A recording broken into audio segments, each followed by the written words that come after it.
the acquisition of knowledge, becoming more mentally sound and aware through acute understanding.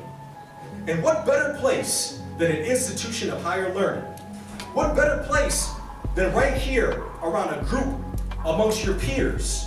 What better avenue than a conference meant to engage, educate, to empower? What better place than in between these mountains, right here, right now, at this conference, right at this dinner, to learn?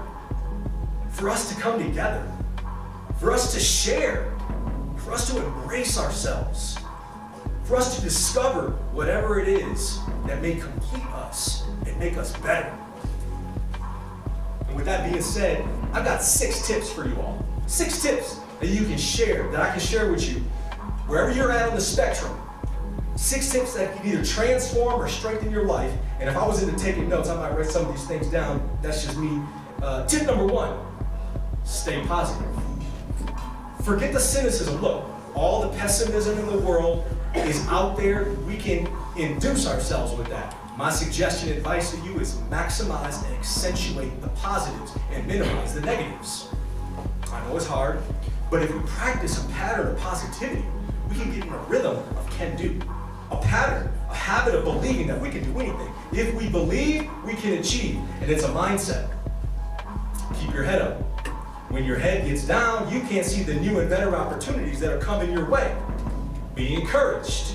Don't think that you can't make a difference. Never doubt that a small group of people, sometimes only one person, I don't care how big they are, can make a change. You never know who's watching, and you never know who you may be inspiring. Moreover, me personally, I live by a 24-hour rule. When something really, really good happens to me in my life, I give myself 24 hours to celebrate. Then I gotta move on to the next thing. Can't rest on my laurels, can't get comfortable. Contrarily, when something really, really bad happens to me, I get some bad news, I can mope around and be sad for 24 hours. Then it's time to get back to work. We got places to go and things to do, right? You live, you learn, you adapt, and you get better. The end. Failure is not an option. When we experience setbacks, we can either learn, we can either get down on ourselves and quit, or we can learn and find a better way. That's the power of positive thinking. We manifest what we believe. Believe in yourself and watch your life elevate to levels that were formerly perceived impossible. Tip number 2, be genuine. The number 1 way to create change, to influence others, and to win others over is to be genuine, to be real, to be 100. Now, I do a lot of these talks and I meet a lot of folks and I hear a lot of people telling me they keep it 100. And look, someone can absolutely keep it 100% whack. I hear people all the time saying they keep it real. Look, hey, you can keep it really stupid too. The point is, what I mean by genuine is to be authentic, to be sincere, to be honest and be truthful. We have to have integrity. We have to be the people of valor that we all want to be. I always think about it like this. I'm trying to be the man that my mom wants me to be. And for most, that's a pretty tall order, but we can strive for it. Let me tell you that being well-liked and being well-respected is the basic foundation for winning elections, for getting people to buy your product and believe in your mission. And I don't care how smart you are either, because as you know, being smart isn't everything. A lot of people I know that are smart, that doesn't necessarily make them good, and that doesn't make them right either. People won't care about how much you know until they know about how much you care.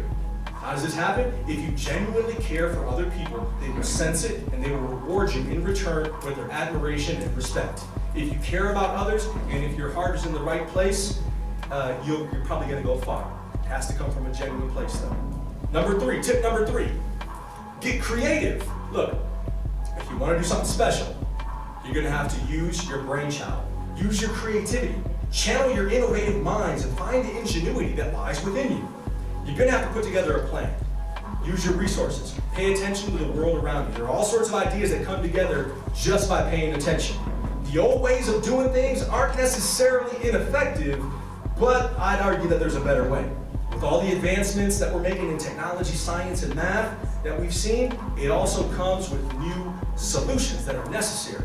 New problems arise. And in order to find those solutions, you're going to have to develop new strategies, new innovation. In order to get something you never had, you're going to have to do some things you've never done. What are those things? They're different for everybody and only you can find them. Use your brilliance, your creativity. Tip number 4, go high. You've probably heard this phrase by now. When they go low, we go high. Well, I'm here to tell you, you're gonna have to go even higher, to another stratosphere. Anybody got any haters out there by a show of hands? Guess what? The more things you do, the more haters are gonna appear. You're gonna have people coming out these doors. You're gonna have people coming out these closets, underneath the tables, hating on y'all. And guess what? You're gonna have to rise above it. And if not, they're gonna grab you and pull you down. And to be honest, let me be really real. Even if you're not doing anything extra special, people are gonna hate on you anyway. So you might as well go ahead and strive for your dreams, because people are gonna hate on you regardless. And it's best to learn how to deal with them with some grace, like a true leader would. Be resilient. Bend, don't break. We're gonna have to learn a variety of different tactics to deflect and dodge haters. We're above the pettiness, we're above the nonsense, we're above illogical arguments and poor reasoning, we're above and better than all the naysayers, the snakes, imposters, and frauds. You're gonna have to do more if you wanna be better. I don't want you just to go high, I want you to fly. Because if you're flying, you're soaring, you're reaching new heights, and you're that much closer to the top. It's easy to be nasty. It's easy to be negative. It is so simple to do nothing, but we're better than that.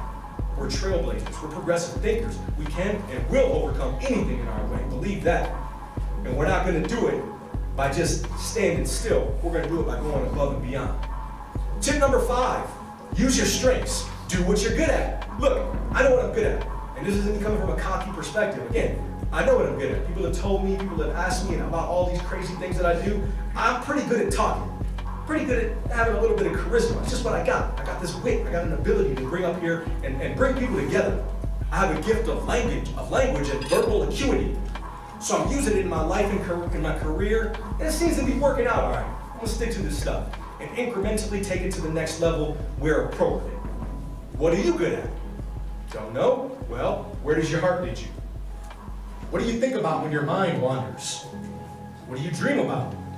What can't you stop thinking about? What do you come back to week after week? There's no better time, folks, than to claim it right now. The good thing about this country, through all the negative, is that there's a market for everything. And if there isn't, you can create it.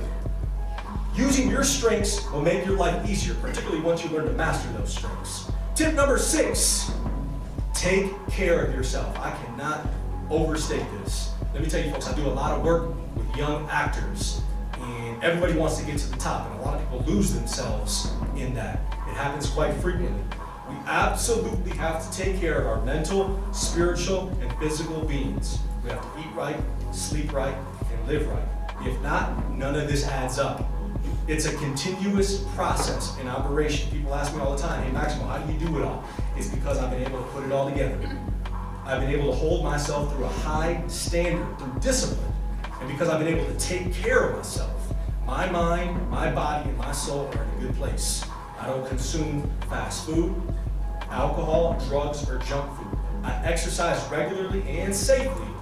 I also sleep and rest when I need it. All of this helps with my focus, my stamina, and my approach. Look, if our lives are a game, it has to be a game of chess. It ain't checkers. We're in it for the long run. You can't destroy your body, your mind, and your soul and not expect it to betray you. I talk purposely about the mind because, folks, let me be honest, something that is so underspoken and underserved in our community is the idea of mental health. It's a desperate conversation that we need to have. Look, and there's no shame in mental illness whatsoever. It is natural, it can happen to anyone. Most of us also come from families that suffer from these sorts of ailments. And that's why we have to do our best to go above and beyond to take care of ourselves. We also have to be willing to seek help when needed. Again, there's no shame in any of this. Nobody gets where they're going alone, and we all need some help at some point in life. You have to keep yourself in a good place. You gotta hang around the right people. You know that's important. Your people are a reflection of you. We also have to practice good karma. I know a lot of self-proclaimed leaders who are toxic, who are offensive, who are cruel. Their energy and intent doesn't come from a good place. We're spiritual people, right? We can sense vibes from folks. And with these sorts of people, no disrespect to them, but you can't lead unless you're coming from a good place. And if you're in a bad place, it sticks out like a sore thumb, we can tell. Invest in yourself, and you're gonna see returns in your emotional, mental, and physical well-being. And those are my 6 tips, real quick, for success.